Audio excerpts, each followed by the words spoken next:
So in case you haven't already heard the news, Gorillaz have recently added a brand new fourth band member to their roster, while their bassist Murdoch is currently locked up behind bars. The band has released a music video for their brand new track, titled Humility, which reveals the identity of their brand new fourth member. But their new replacement isn't just any old schmuck picked up off the streets.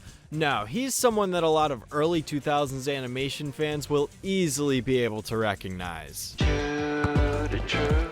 I want you in the picture, that's why I'm calling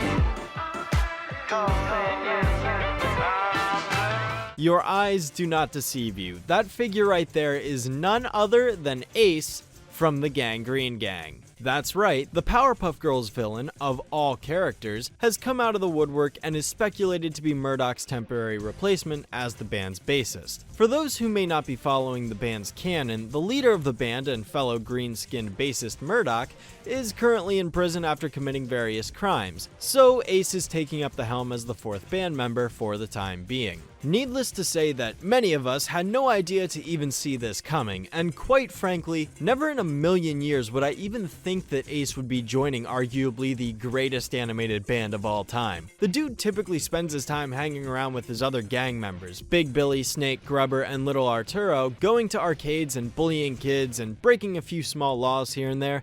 Typical teenager stuff. But I had no idea he could play bass. Based on the current design he has, I have to say that he actually fits in with the rest of the band quite well. It actually looks like a lot of the aspects of his appearance were taken directly from his design in the Powerpuff Girls movie. It kinda helps that Ace is the leader of his gang just as Murdoch is the leader of the band. They both have green skin, and ironically enough, they're both felons. The band's current criminal bassist is behind bars, so they brought in a new criminal bassist to fill in that role. As for the music video itself, I really like the way it incorporates 2D animated characters into the real-life 3D environment. I've always loved seeing drawings brought to life and interacting on screen with real human beings. It was always a nifty concept to me. This inclusion is actually really cool to see, although the more I begin to think about it, the more this decision starts to make sense, and here's why. See, the Powerpuff Girls actually had several other connections to the Gorillaz in the past besides this new addition right here.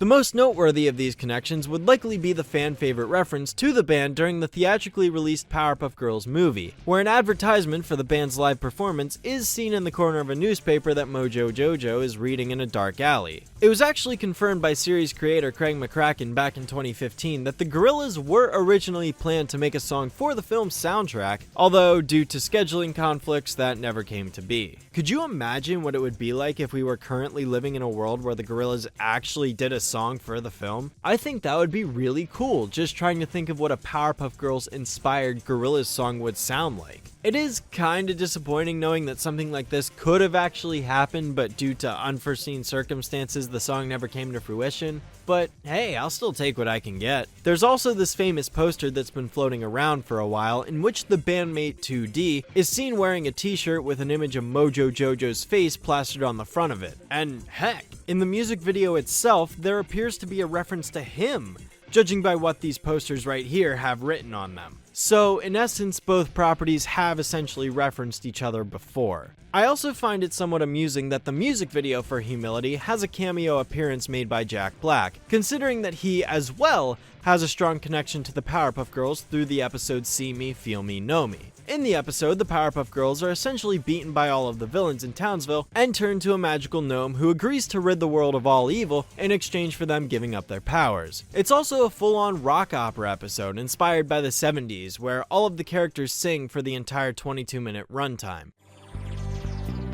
The mystic elders gave me permission to conjure up a sacred light. And with my magic, mystic tricks, I'll turn Townsville into right. The original intentions for that episode was to have Jack Black be a guest star to voice the singing gnome character that appears in the episode, but according to an interview article from the early 2000s, he had turned down the role because his surging popularity at the time made it a bit too costly for the network. The interview was done with Sci-Fi Wire, but unfortunately the article no longer seems to exist online. However, an excerpt from the article was quoted in this forum post made back in June of 2002. Damn, that was over 15 years ago at this point.